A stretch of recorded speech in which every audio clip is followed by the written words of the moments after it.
This here, I'm just working on this one right now. It's just what our people are going up against nowadays. Whoa. And that's what we call the residential area. And this is just something that hit me dead center because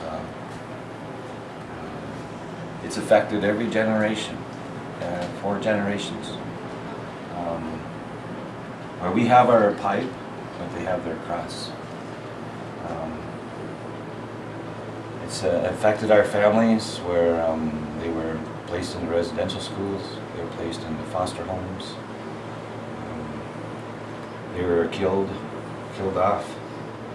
Babies, young children were buried in the residential schools, graves.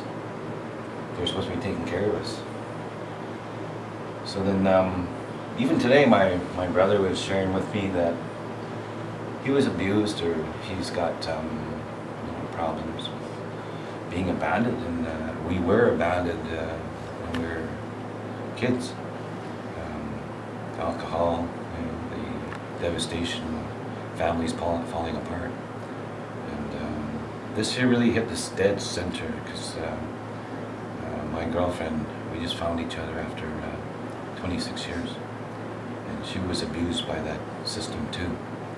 So we're kind of on a healing path right now because we've haven't contacted each other for 26 years, and through this we're working on it. Every time I see something inside her, I said, this is why this has happened, or this is what the outcome is, but we're constantly healing.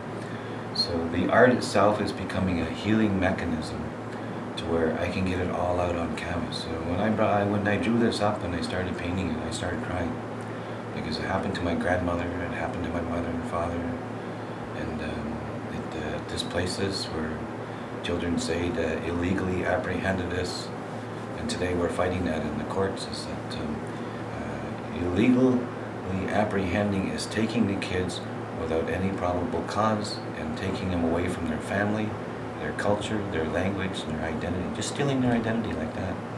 Because when I was probably about 4 or 5, I was in a sink where they washed us in the foster home. And I looked at their skin and I looked at mine and I went, gosh, it must be really dirty. And scour this off. I had a scouring pad, a wire scouring pad, and that lady was, what are you doing, what are you doing? And blood started popping. I'm trying to look like you.